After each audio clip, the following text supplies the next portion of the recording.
Muy buenas tardes con todos, por favor díganme si me escuchan con claridad. Sí, lo escuchamos, doctor. Ok, muy buenas tardes. Entonces empiezo a grabar la sesión y vamos a dar inicio a la clase de hoy.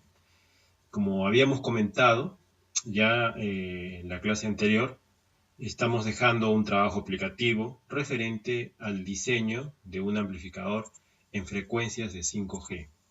Y dentro del curso estamos dando herramientas para que ustedes puedan hacer el diseño y la simulación, para que sepan las ecuaciones, la simulación en circuito y puedan llegar hasta la generación del layout, ¿no? Con, evidentemente, algunas limitaciones que nos pone este software, que es una versión limitada de simulador.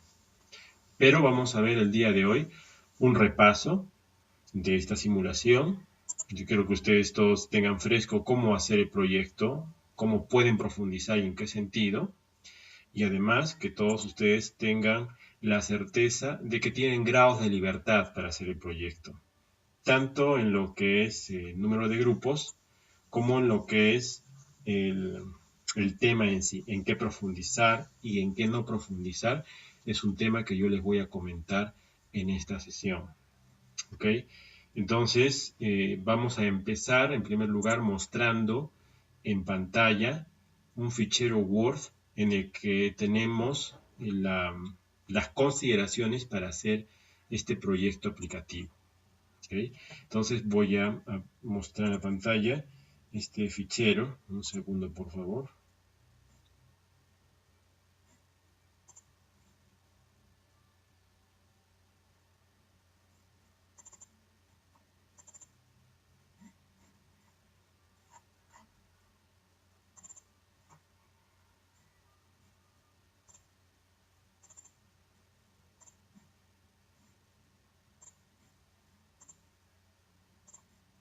Muy bien, entonces voy a proceder a compartir la pantalla. Que como les comenté anteriormente, la sesión está siendo grabada.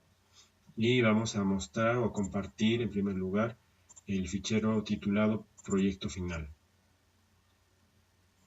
¿Okay? Entonces, la explicación es la siguiente. Diseñar un amplificador en una frecuencia de 5G elegida por su grupo. ¿Ya? Luego vamos a poner una consideración de grupo. ¿Ya? Considerar los ficheros de parámetros S del transistor comercial.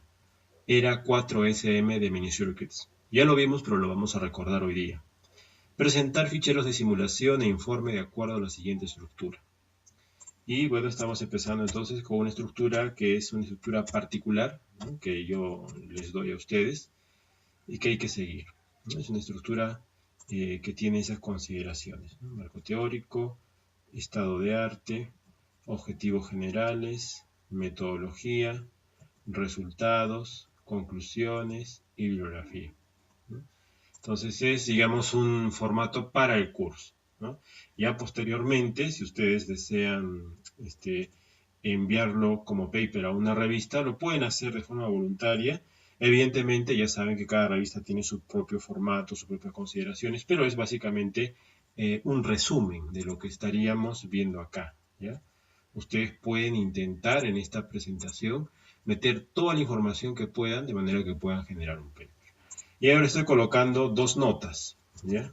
Una nota es usar sistema de referencia IEEE, vale decir, el sistema de referencia que utiliza corchetes, ¿no? Tienen que buscar, vamos a ver un poquito esto de las referencias IEEE, pero es diferente del APA, en el sentido que el APA utiliza paréntesis, y dentro de los paréntesis hay que escribir el nombre de autor y una información adicional. En cambio, IEEE es solamente un número y en la parte de abajo uno ve ese número, ¿no? Eso por un lado, ¿ya? Y por otro, perdón, vamos a salir de lo común ahora. No vamos a utilizar IEEE, vamos a utilizar APA. Sí, lo tenía pensado hace un momento. ¿Por qué? Porque si bien es cierto, los ingenieros estilan utilizar IEEE por razones probablemente de espacio o de tradición, ¿no? Porque IEEE es para ingenieros. Yo personalmente encuentro que APA es más interesante para el momento de revisar, porque cuando uno revisa, uno ve el nombre del autor y el año en el mismo texto y no tiene que estar yendo a la última página para saber cuál es la fuente. Entonces, esta vez nosotros vamos a utilizar, repito, el APA, ¿ya? de forma obligatoria, ¿ya?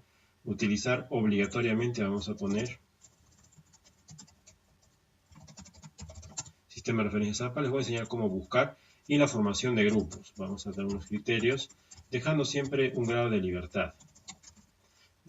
Somos aproximadamente 60 alumnos, según el fichero que nos ha mandado el ingeniero Raúl Zulia. Entonces vamos a agruparnos de tal manera que no sea más de 5 integrantes, ¿ya? No más de 5 integrantes, 2 puntos por afinidad. Significa de que ustedes mismos eligen, ¿no? Yo creo que ya han tenido tiempo en los anteriores cursos de establecer algún contacto virtual, ¿no? De tener sus correos electrónicos, o si no, se lo pueden pedir al ingeniero Raúl Zulia para saber los nombres, apellidos y correos y poder contactar entre ustedes, ¿ya? Para poder formar un grupo. Entonces, no más de 5 integrantes por afinidad, ¿ya? Ok, entonces esta sería, digamos, las consideraciones generales del proyecto final, ¿no? Con la indicación adicional de que vamos a ver hoy día un repaso de cómo es este tema de la simulación, ¿no?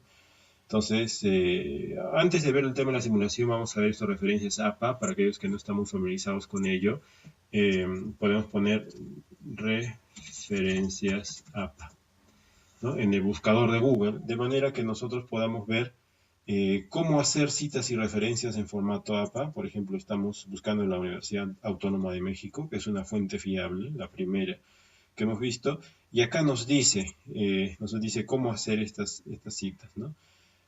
Entonces, dice que es American Psychological Association, sé que es de psicólogos y que nosotros somos ingenieros, pero yo lo encuentro particularmente más útil porque señala que una cita debe incluir autor, año de publicación y la página, ¿no?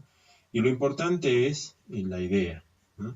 La idea, o bueno, el ejemplo, ¿no? La clasificación de la cita, nosotros podemos encontrar acá ejemplos, ¿no? Esto, ¿no? Muñoz, Reyes, Corrubias y Osorio, 1991, página 29. Entonces, esta es la forma, por favor, en la que yo les voy a pedir que hagan sus referencias en APA, ¿no? Ustedes escriben un texto dentro de su trabajo, bien sea marco teórico, estado de arte, resultados en cualquier parte, y en vez de utilizar IEEE, vamos a utilizar APA. Repito, porque para el momento de revisar es más fácil saber qué autor fue, qué año fue y la página. En cambio, IEEE me pone un número y yo tengo que ir al final y no lo encuentro práctico para mí, ¿no? Igual para otras personas sí. Pero igual cuando ustedes presenten para su paper, probablemente la mayor parte de revistas y congresos les va a pedir IEEE, ¿no? Muy bien, entonces de este formato, por favor, van a hacer ustedes su referencia y yo lo voy a colocar aquí. Si quieren, vamos a poner esta referencia de aquí, ¿no? En el fichero Word, para que cuando lo suba al aula virtual, todos ustedes puedan ver a qué nos estamos refiriendo, ¿cierto? Vamos a poner aquí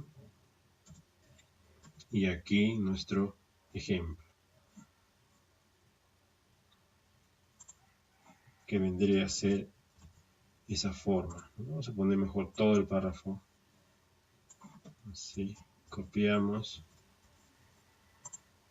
pegamos en el proyecto final y lo colocamos como ejemplo. Vamos a ponerlo mejor sin formato. Ok, entonces esto dentro de este margen y esto aquí, ¿no? Son dos consideraciones entonces que hay que tener. Ok, entonces visto esto, vamos a pasar inmediatamente a la simulación. Voy a arrancar entonces el programa MicroOffice. Ok.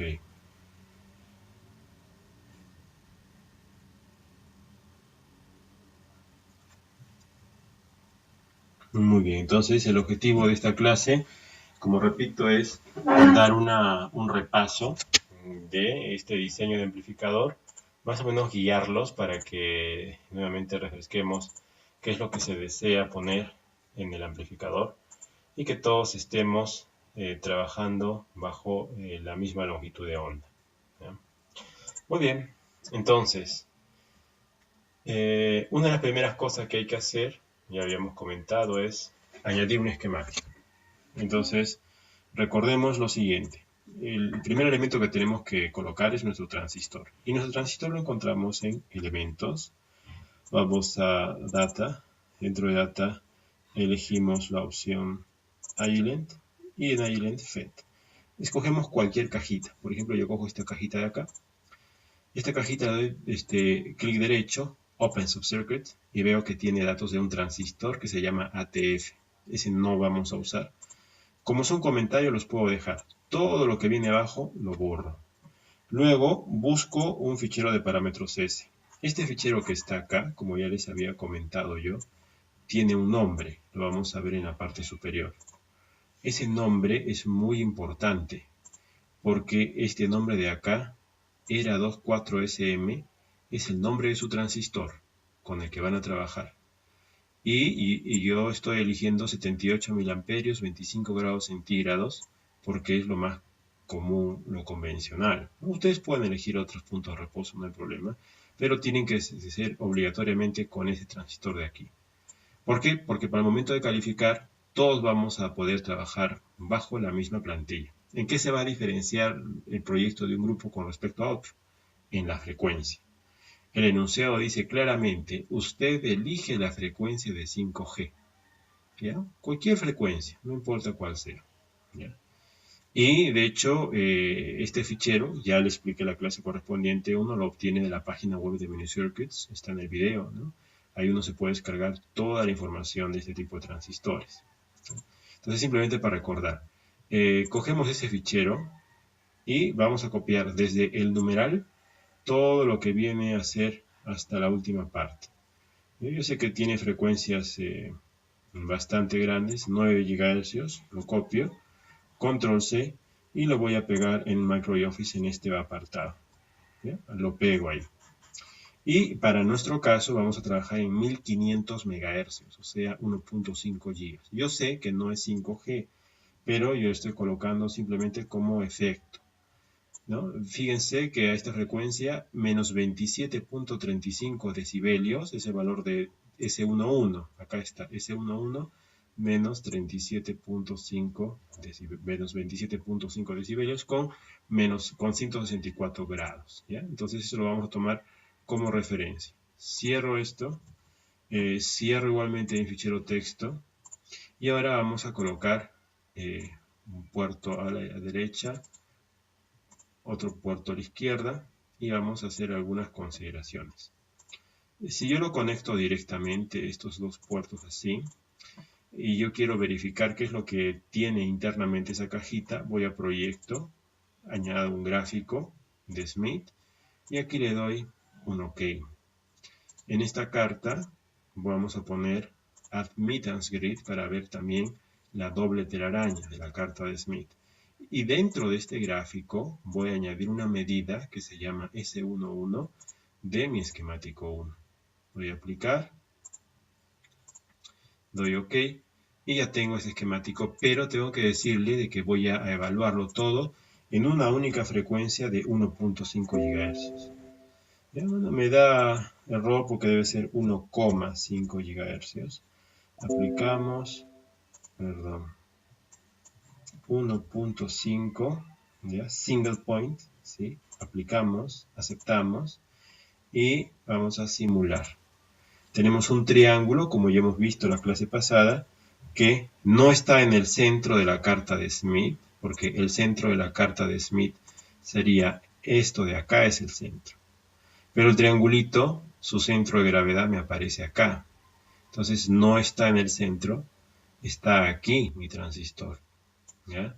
Esa es una primera observación, ¿no? Que no está perfectamente adaptado. La siguiente observación es, bueno, queremos verificar qué significa esto.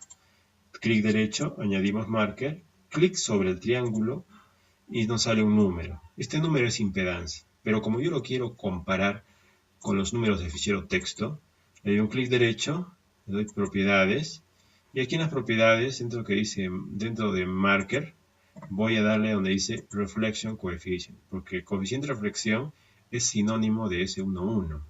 Pero yo lo voy a expresar en decibelios, su magnitud y ángulo. ¿Ya?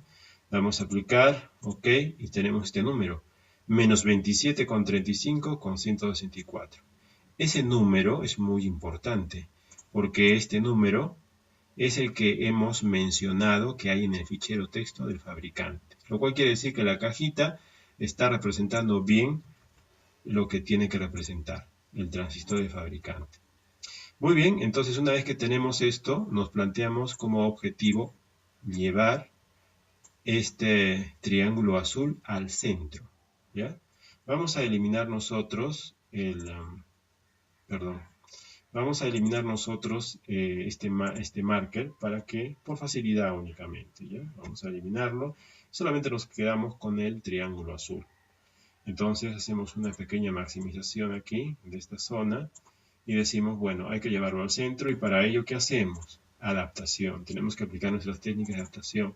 Vamos aquí y acá le vamos a poner un elemento que se llama está en serie, ¿no? Y para ello vamos a la parte que dice Transmission Lines, Phase Telling, y lo aplicamos o lo movemos por aquí. Vamos a hacer un poco de espacio para hacerlo encajar, ¿no? Hacemos encajar y decimos, muy bien, tenemos que hacer una adaptación a 1.5 GHz, pero la distancia no la conocemos y la vamos a calcular por un proceso de optimización. Para ello empezamos con un ángulo pequeño, le doy check a tune. Ese ángulo pequeño es como que esta línea fuera bien chiquita y vamos a ver qué pasa cuando crece. Entonces vamos a ver la simulación nuevamente en nuestra carta de Smith. Vamos a ver aquí nuestro gráfico y vemos de que no ha pasado nada. De hecho, el triángulo permanece ahí. Damos clic en este botón que dice Tune y nos aparece este entorno. Vemos que si muevo esto, el triángulo como que se quiere mover un poquito. Pero en realidad no lo hace porque estamos tuneando entre un mínimo de 0,5 y un máximo de 2. Nuestro valor nominal ahorita es 0,82. Entonces lo que vamos a hacer es mejorar esta prestación, ¿ya? Y para ello lo que voy a realizar yo es aumentar el máximo hasta, vamos a poner 180 grados, ¿no? Y vamos a ver qué pasa. Un segundo, por favor.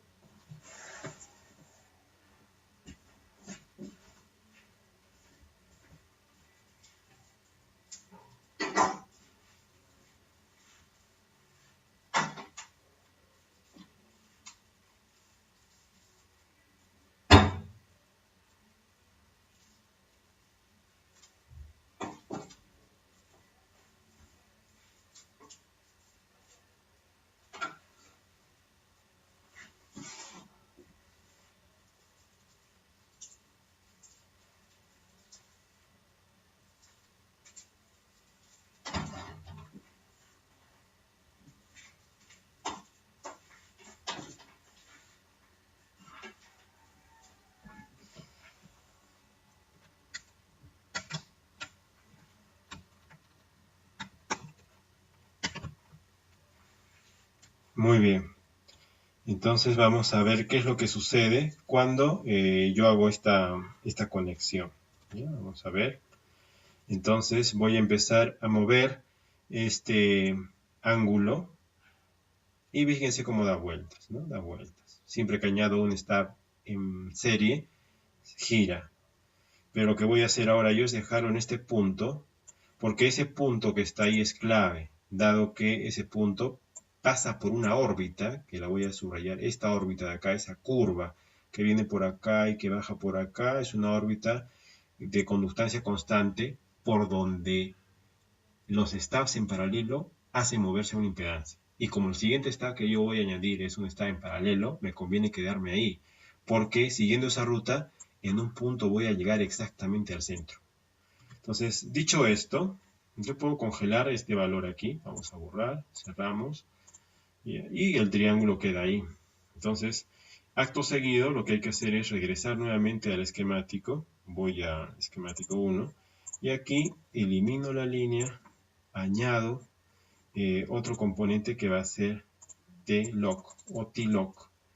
Lo coloco aquí, hacemos la unión y aquí tenemos pues las propiedades, ¿no? Voy a poner un grado simplemente igual pequeño y 1.5 GHz, que es mi frecuencia de operación. A este señor de acá, a este primer elemento, le quito el tune porque ya lo congelo, ¿ya? Y empiezo a trabajar tuneando a este señor de aquí, ¿no? Voy a aceptar aquí y vamos a ver qué es lo que sucede. Entonces, para ver qué sucede, igual empiezo a hacer la simulación. No veo que aparece nada porque tengo que ir a proyectos, tengo que dar clic en GraphSmith y veo recién esto. Y para ver su impacto, saco este entorno. Igual estoy entre un máximo de 2 grados y un mínimo de 0,5. Para ver su impacto verdadero, necesito ampliarlo. Vamos a poner 90 grados máximo y vamos a ver qué pasa cuando yo muevo. Fíjense, como les dije, se va por esa órbita. Entonces, nosotros nos conviene quedarnos aquí, porque ahí es el centro. Ahí estamos en el centro con un valor nominal de 5 grados, ¿cierto? Ahí estamos entonces en ese centro. Muy bien, cerramos, ¿no? Y ya tenemos, perdón, vamos a ver, sí, y ya tenemos pues nuestro triángulo en el centro, o sea, ya está adaptada a la entrada. Muy bien, una vez que está adaptada a la entrada, vamos al esquemático 1, descongelamos el valor de este elemento que está aquí, ¿ya? Aceptamos acá, y ahora nos preguntamos lo siguiente, ¿ya? Ustedes saben de que este señor que está aquí es un transistor, ¿no? Yo lo puedo poner, pues, esa cajita, sé que es un Darlington, pero lo puedo poner así, es un transistor de ese tipo. Y los conceptos que hemos visto todos en la parte de otros circuitos es de que una vez que tengo la red de polarización, supongamos que la red de polarización es un divisor de tensión que viene así, ¿no? Y así, ¿no? Sus resistencias. Después de esto, hacia el lado izquierdo, siempre hay un condensador de entrada. Y recién acá viene la señal que voy a inyectar, ¿no? Una pequeña señal de entrada viene acá, o sea, pasa por un condensador, ¿no? ¿Para qué sirve este condensador? Este condensador de aquí sirve para acoplar la AC al transistor, para evitar que la DC que polariza al transistor se meta por acá. No queremos que se meta la DC por aquí. Entonces, lo mismo pasa aquí, ¿ya? Vamos a verlo a continuación. Lo mismo pasa, ¿ya? Vamos a ver. Nosotros no solamente vamos a polarizar la parte del drenador, sino también de la compuerta, ¿ya? Entonces, normalmente es necesario utilizar una polarización en ambas partes. Este circuito tiene una polarización por divisor de tensión y se polariza no solamente el colector y la base, ¿no? O sea, ambos se polarizan.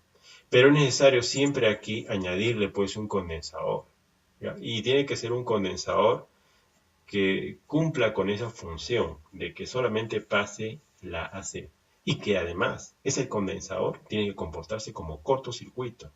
Si yo le meto una señal de 1.5 gigas y pasa por un condensador, si yo quiero que este condensador acople bien la señal, ese condensador tiene que tener resistencia 0 a 1.5 gigas. Todos ustedes ya saben, ya hemos visto, de que los condensadores que utilizamos para el diseño de circuitos de microondas tienen una característica. Su característica es de que estos tienen una inductancia que se denomina parásita y que normalmente vale 0.8 hasta 1 nanohenry. Entonces, aquí en este hueco vamos a poner ese condensador. ¿Cómo así? Sacamos en primer lugar elementos concentrados, sacamos el inductor, vamos a colocar la inductancia parásita aquí. Y aquí al valor de inductancia parásita vamos a suponer que es un nano. Lo dejo ahí. Y después vamos a colocar el condensador en serie, ¿no? Condensador en serie que debería estar resonando con ella, ¿no? Si ese condensador resuena con esta bobina a la frecuencia de 1.5 gigas, me crea pues un cortocircuito. Y es justamente lo que necesito, porque toda la AC a 1.5 gigas va a pasar por acá y no va a haber caída de voltaje por acá, ¿ya? Entonces yo me pregunto, ¿qué valor de condensador necesito para resonar con un nanohenry? Y bueno, hay una fórmula que consiste básicamente en igualar X sub C igual a X sub L, ¿no? Simplemente para recordar. X sub C es igual a 1 sobre omega C. Y X sub L es igual a omega por L, ¿no? Si uno hace esta igualdad, sale que C es igual a 1 sobre omega cuadrado por L, ¿ya? Así sale.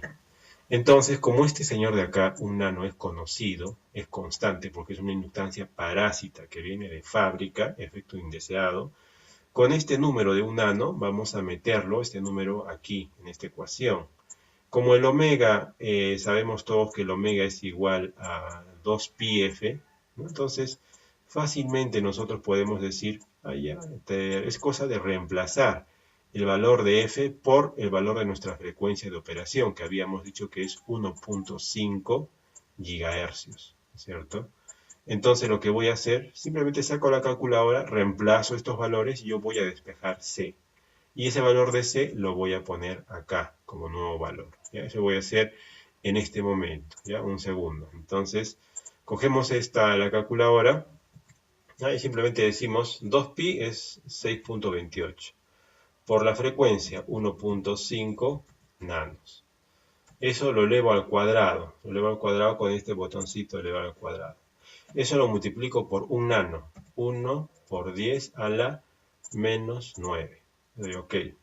Y a todo eso le saco la inversa de este botón de acá. Y me sale 1.12 por 10 a la menos 11.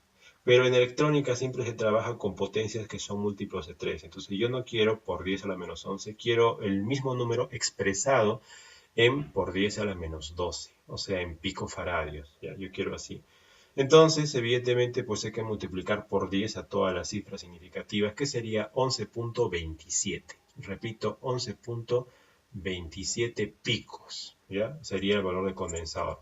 11.27 picos. Entonces, doble clic aquí, y aquí escribimos 11.27 picos. ¿Ya? Damos a aceptar, y tenemos el valor. Borramos la pantalla,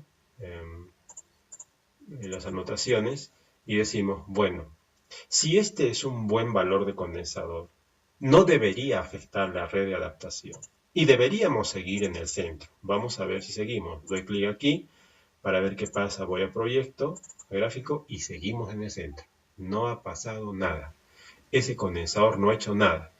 Si quieren ustedes, yo puedo venir acá y en vez de 11.27 le voy a dar le borro el 1, ya le pongo 1127 picos, aceptar, ok, voy a mi gráfico, el triángulo se fue arriba, ¿ya? No es lo mismo, lo desadaptamos.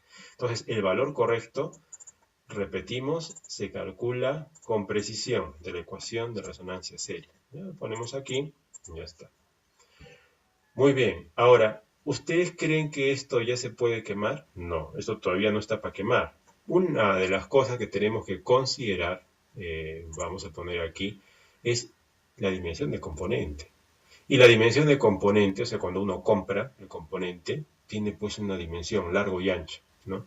Entonces tenemos que ser conscientes de que todo este bloque de acá tiene un largo y un ancho, ¿ya? Tiene sus dimensiones. ¿Ya? Y esas dimensiones se ven en hojas técnicas, ¿ya? Esas hojas técnicas uno lo puede ver o lo puede despejar a través de internet utilizando los códigos de los componentes, ¿ya? Entonces vamos a borrar aquí este dibujo de acá y vamos a ver cómo podemos considerar nosotros este tema. Vamos aquí, sesión 2. Vamos a el link de amplificador y vamos a ver alguna información adicional.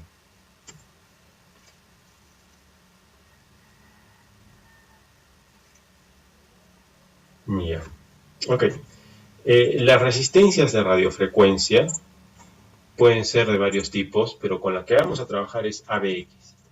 Podemos RF resistors, ABX dimensions. ¿Ya? Entonces aquí tenemos resistores ABX. ¿ya? Y vamos a ver aquí su hoja técnica. Hay uno que se llama 0805, ¿ya? De Farnell. Vamos a ver aquí.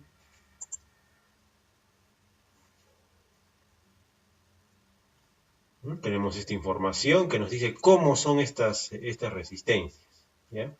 No solamente resistencias, sino también condensadores. De hecho, hay un tamaño que se llama ABX0805, ¿ya? Y ese tamaño ABX0805 es el que vamos a utilizar.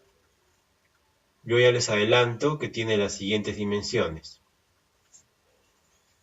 Vamos a colocar aquí, perdón, y voy a colocar aquí dimensiones de componentes. Toda esta información la voy a compartir con ustedes.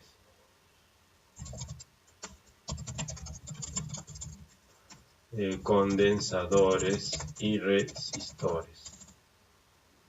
Aquí en texto pongo considerar el modelo ABX0805, que significa 80 mils de largo por 50 mils de ancho, donde un mil es igual a la milésima parte de una pulgada, ¿ya? Eso es muy importante. Bueno, cuando ustedes hagan su placa van a tener que considerar esas dimensiones de componentes. ¿Ya? Ustedes ya averiguan, ¿no?, cuánto es la equivalencia, un calculador en línea los puede decir incluso cuánto vale, pero aproximadamente viene a ser medio centímetro de lado, ¿ya? Entonces todo eso, son pequeños, ¿ya? Es menos de un centímetro de largo y de ancho.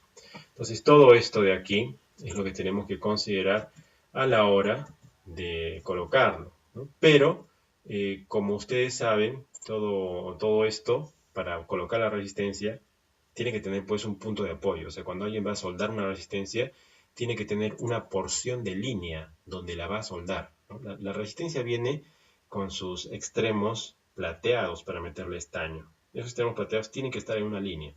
Normalmente, esa línea, el diseñador lo hace, uno lo hace dentro del circuito, de manera que no afecte la performance de red. ¿Cómo así? Digamos que ustedes quieren meter aquí en el puerto una línea para soldar el condensador. ¿Cómo le hacen? Simplemente van a elementos, en elementos van a transmission lines, a phase, ¿no? Y en phase una T-link, y la T-link que van a meter, le van a meter 50 ohmios 90 grados a 1.5 GHz. ¿Por qué?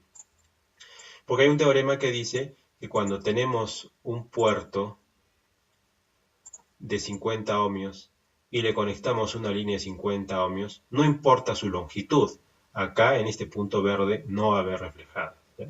Porque tenemos aquí 90 grados.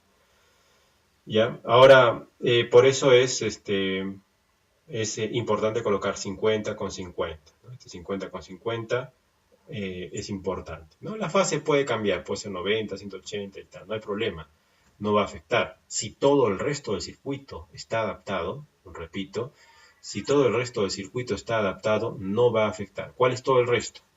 Todo esto de acá. Si todo esto de acá, estoy en el centro de la carta de Smith, por más que yo le añada una línea de 90 grados, 180 grados, etcétera, si es de 50 ohmios esto, no lo va a afectar, no va a cambiar nada. Pero para eso, repito, todo esto tiene que estar previamente bien adaptado. Entonces vamos a ver cómo es esto, ¿no? Si yo coloco, si lo que digo es cierto, entonces se supone de que si yo hago una simulación de todo este sistema en su conjunto, en la carta de Smith debemos seguir en el centro. Damos simulación, vamos a proyecto, en carta de Smith, seguimos en el centro. Estoy simulando y no ha pasado nada. Seguimos en el centro, estamos siempre muy bien adaptados. Muy bien, esto es para soldar, como les he dicho, la resistencia, pero ¿en dónde? En uno de sus bordes. ¿En cuál borde? En el borde del lado izquierdo. Si esta es la resistencia, este rectángulo, entonces estamos soldando en este rectángulo izquierdo, pegado al puerto, uno de sus bordes. ¿Y el otro borde dónde lo vamos a soldar? ¿Acá? ¿En esta unión? No. hay que crearle nuevamente una nueva cajita, una nueva línea para poder soldar. Entonces todo esto de acá tenemos que moverlo un poquito y hacer espacio. Entonces para ello vamos a mover así, para ello vamos a hacer un espacio de esta forma. Todo esto de aquí lo seleccionamos, lo arrastramos, eliminamos esta línea de acá. Vamos a hacer un poco más reducido este ambiente. Lo movemos un poquito más a la izquierda, arrastrándolo más. Y vamos a colocar una línea. Otra vez saco una línea. Vamos a sacar de esta misma, de 90 grados. ¿Ya? Repito, puede ser cualquier número de grados. Yo le pongo 90. ¿Ya? Y aquí puedo soldar la otra patita de la resistencia. Agarro, pongo esto así y ya tengo. Si esta línea no ha afectado en nada, lo vamos a ver aquí. Fíjense aquí, vamos a ver cuando ya haga la simulación. Doy clic acá, así. Vamos a ver el gráfico 1 y seguimos en el centro. ¿Ve? No hemos alterado nada. ¿Ya? Sí, seguimos estando bien adaptados. Entonces nuevamente llegamos aquí y decimos, ya está. Ya está casi todo esto listo porque ya tenemos nuestros elementos. Y ahora lo que podemos hacer es hacer lo propio en el lado de aquí, en el lado de la salida. En el lado de la salida, aquí también tenemos que adaptar, ¿no? Y también tenemos que colocar una línea de este tipo. Vamos a hacer la adaptación de este lado de salida, pero como quedan 2 minutos, lo que vamos a hacer es cerrar esta sesión y damos clic en el mismo vínculo, en el mismo enlace que el anterior, ¿ya? Porque esta sí es una reunión recurrente, ya la he visto. Ya le damos clic y nos enganchamos en pocos segundos, ¿ya?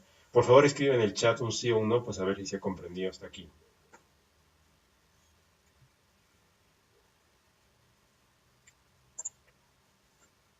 Ya, muchas gracias a todos. Entonces, nos desconectamos y conectamos rápidamente.